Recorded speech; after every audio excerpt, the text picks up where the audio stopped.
Hello friend, welcome to ST tutorial YouTube channel. Friends, हम लोग civics का आज 21वां पार्ट सॉल्व करेंगे, जो आपके उत्तर प्रदेश एलटी ग्रेड परीक्षा के लिए काफ़ी महत्वपूर्ण होगा।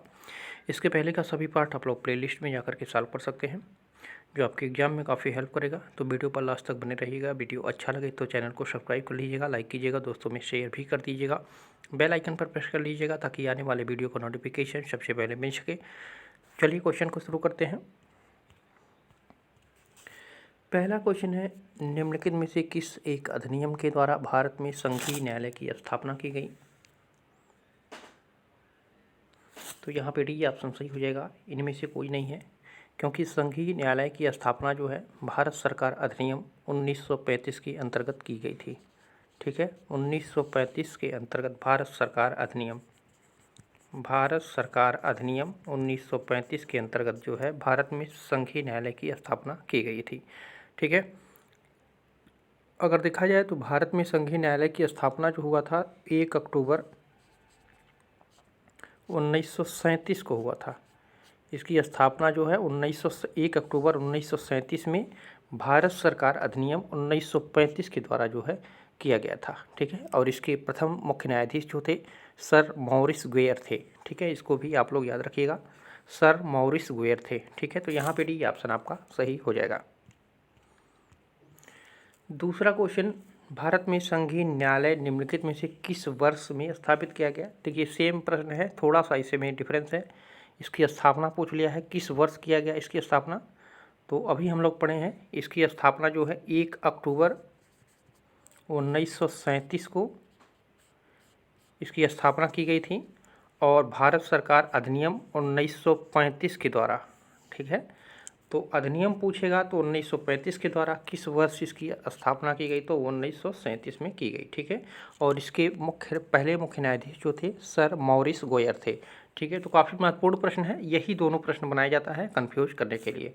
तो यहाँ पे ऑप्शन नंबर बी आपका इसमें सही हो जाएगा।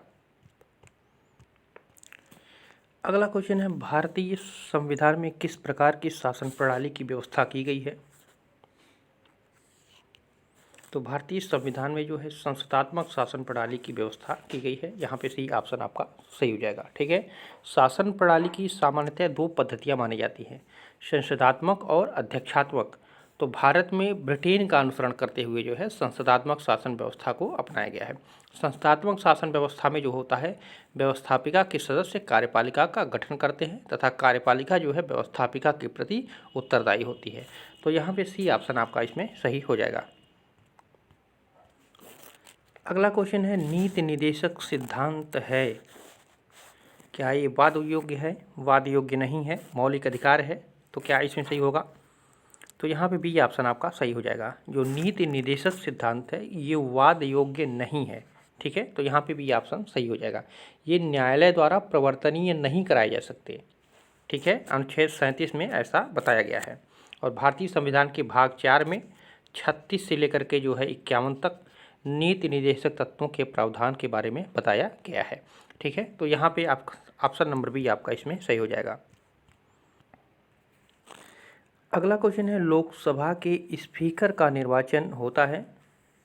तो लोकसभा के स्पीकर का निर्वाचन किसके द्वारा होता है? तो लोकसभा के सभी सदस्यों के द्वारा होता है। ठीक है, यहाँ पे सी ऑप्शन सही हो जाएगा। लोकसभा के स्पीकर का चयन जो किया जाता है लोकसभा के सभी सदस्यों द्वारा किया जाता है। स्पीकर जो है लोकसभा के सभी बैठकों की अध्यक्षता करता है। तो इसको भी आप लोग याद रखिएगा, यहाँ पे सी ऑप्शन आपका इसमें सही हो जाएगा।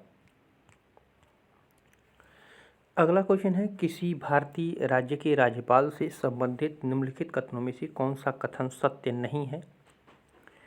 तो वह भारत के राष्ट्रपति द्वारा नियुक्त होता है, ये कथन तो सही है। वह एक से अधिक राज्यों का राज्यपाल हो सकता है, ये भी सही है। वह 5 वर्ष तक पद पर रहता है, ये भी सही है। यानी डी वाला ऑप्शन आपका गलत हो जाएगा।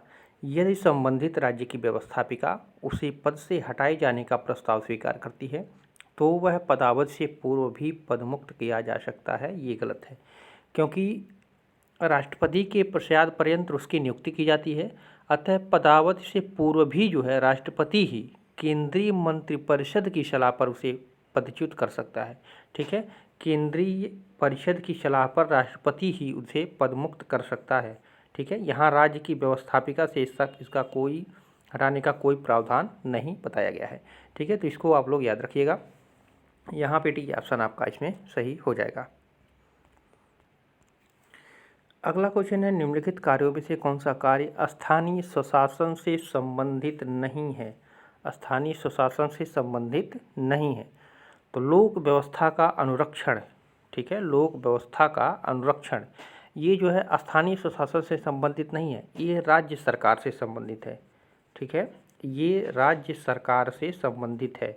बाकी जन स्वास्थ्य, स्वच्छता का प्रबंध, जन उपयोगी सेवाएं, ये सभी जो है स्थानीय स्वशासन से संबंधित हैं। ठीक है, तो यहाँ पे ऑप्शन नंबर डी आपका इसमें सही हो जाएगा।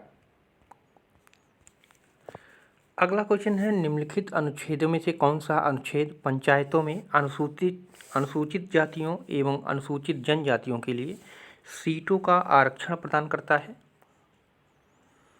तो ये है अनुच्छेद 243 का डी। ठीक है, 243 का डी का जो पहला आर्टिकल है, ठीक है, इसके अंतर्गत प्रत्येक पंचायत में अनुसूचित जातियों और अनुसूचित जनजातियों के लिए स्थान उस पंचायत क्षेत्र में उनकी जनसंख्या के अनुपात में आरक्षित रहेंगे, ऐसा बताया गया है इस आर्टिकल में। तो यहाँ पे ऑप्शन नंबर ए आपका इसमें सही हो जाएगा। अगला क्वेश्चन है, भारत एक धर्मनिरपेक्ष देश है, इसका तात्पर्य है? तो इसका तात्पर्य होता है कि उसका कोई राज्य स्तर पर धर्म नहीं है, उसी को हम क्या कहते हैं, सेकुलर कहते हैं या धर्मनिरपेक्ष कहते हैं। भारत का धर्मनिरपेक्ष देश है, भारत एक धर्मनिरपेक्ष देश है, इसका तात्पर्य है कि उसका राज्य स्तर पर कोई धर्म नहीं है, राज्य धर्म के संदर्भ में पूर्णतः तटस्थ है तथा राज्य प्रत्येक धर्म का समान आदर करता है, ऐसा बताया जाता है। तो यहाँ पे भी ऑप्शन आपका इसमें सही हो जाएगा। अगला क्वेश्चन है, गणतंत्र होता है, गणतंत्र क्या होता है? तो गणतंत्र होता है राज्य जहाँ पर अध्यक्ष जो है वंशानुगत रूप से ना हो, उसको क्या कहते हैं, गणतंत्र कहते हैं। ठीक है, जैसे ब्रिटेन में है तो वहाँ पे गणतंत्र नहीं है, वहाँ पे जो राष्ट्रपति होता है या प्रधानमंत्री होता है वहाँ पे वंशानुगत होता है, तो उसको हम गणतंत्र नहीं कह सकते हैं। गणतंत्र से तात्पर्य होता है एक ऐसा राष्ट्र है जिसके प्रमुख का पद जो है वंशानुगत न होकर के निर्वाचन पर आधारित होता है। भारत में जो है राष्ट्रपति का जो होता है वो निर्वाचन होता है, ब्रिटेन में जो है वही चीज़ वंशानुगत होता है। तो यहाँ पे डी ऑप्शन आपका सही हो जाएगा। अगला क्वेश्चन है, प्रजातंत्र की जड़ें निम्न द्वारा नष्ट की जा सकती हैं? किसके द्वारा नष्ट की जा सकती हैं जड़ें? तो साम्यवाद के द्वारा। ठीक है, अगर देखा जाए आतंकवाद एवं विद्रोह, इसके द्वारा प्रजातंत्र को अस्थिर या कमज़ोर किया जा सकता है, लेकिन उसकी जड़ों को समाप्त नहीं किया जा सकता। जबकि जो ये साम्यवाद है, साम्यवाद प्रजातंत्र के विपरीत एक शासन प्रणाली है जो प्रजातंत्र के मूल सिद्धांतों को ही बदल देती है। तो यहाँ पे ऑप्शन नंबर ए आपका इसमें सही हो जाएगा। अगला क्वेश्चन है, निम्न में से कौन जिला स्तर पर कानून व्यवस्था बनाए रखने के लिए मुख्य रूप से उत्तरदायी है? जिला स्तर पे पूछ रहा है, तो आप लोग जानते होंगे जिला न्यायाधीश या डिस्ट्रिक्ट मजिस्ट्रेट, जिला अध्यक्ष, डीएम जिसको कहते हैं, ये मुख्य रूप से जिला स्तर पर कानून व्यवस्था बनाए रखने के लिए जिम्मेदार है। वह जो है भारतीय प्रशासनिक सेवा का सदस्य होता है जो अपने अधीन रखे अधिकारियों के साथ कानून व्यवस्था के कुशल प्रबंधन को सुनिश्चित करता है। तो यहाँ पे ऑप्शन नंबर ए आपका इसमें सही हो जाएगा। अगला क्वेश्चन है, निम्न में से कौन सा देश बिम्स्टेक ग्रुप में शामिल नहीं है? तो बिम्स्टेक की स्थापना जो हुई थी 6 जून 1997 में हुआ था। ठीक है, 6 जून 1997 में हुआ था। इसके सदस्य हैं बांग्लादेश, भूटान, भारत, नेपाल, श्रीलंका, म्यांमार और थाईलैंड। इसमें पाकिस्तान इसका सदस्य नहीं है। ठीक है, तो यहाँ पे डी ऑप्शन आपका सही हो जाएगा। और अगर इसका सचिवालय पूछा जाए तो ये ढाका बांग्लादेश में है। ठीक है, इसका सचिवालय जो है ढाका बांग्लादेश में है। और इसका पूरा नाम अगर पूछा जाए तो bay of Bengal invited for multistakeholder technical and economic corporation होता है। ठीक है, यह बंगाल की खाड़ी बहुक्षेत्रीय तकनीक और आर्थिक सहयोग संगठन के रूप में इसको जाना जाता है। तो यहाँ पे डी ऑप्शन आपका सही हो जाएगा।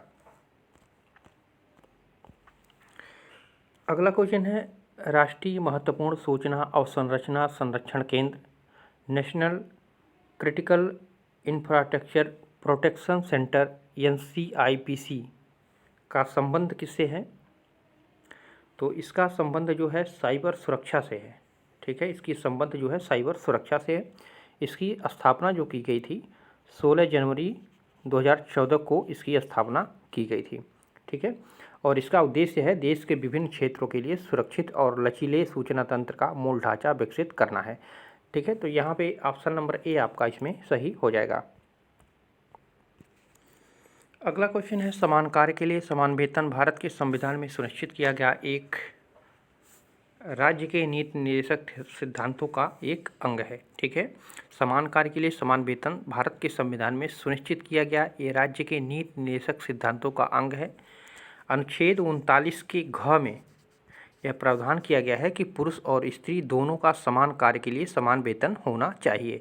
ठीक है, तो ये भी प्रश्न पूछा जाता है कि स्त्री और पुरुष को दोनों को समान कार्य के लिए समान वेतन का व्यवस्था किस अनुच्छेद में किया गया है? तो 39 के घ में। ठीक है, तो इसको भी आप लोग याद रखिएगा, यहाँ पे भी ऑप्शन सही हो जाएगा। अगला क्वेश्चन है the philosophical theory of state किसकी कृति है, किसकी लिखी हुई किताब है? तो ये किताब है बोसांके की। ठीक है, the philosophical theory of state ये बोसांके की पुस्तक है। अगला क्वेश्चन है प्रस्तावना में प्रतिस्थापित समानता स्वतंत्रता बंधुता के आदर्श की प्रेरणा कहाँ से ली गई है?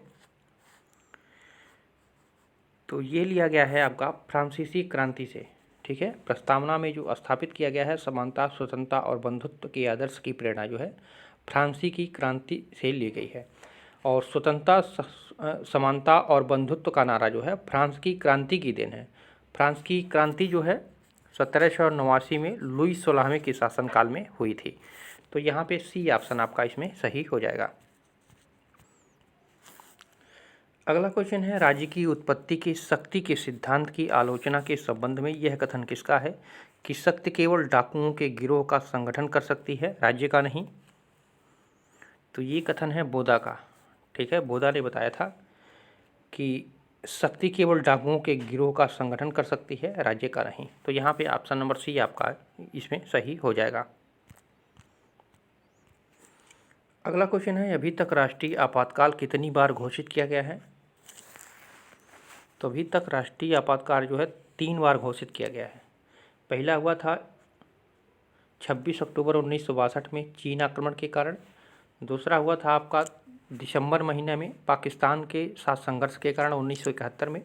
और तीसरा था आंतरिक अशांति के आधार पर 44वें संविधान संशोधन 1978 द्वारा जो है यह आधार समाप्त कर दिया गया था। ये हुआ था 1975 और 77 में। ठीक है, तो यहाँ पे 3 बार जो है अभी तक राष्ट्रीय आपातकाल की घोषणा की जा चुकी है।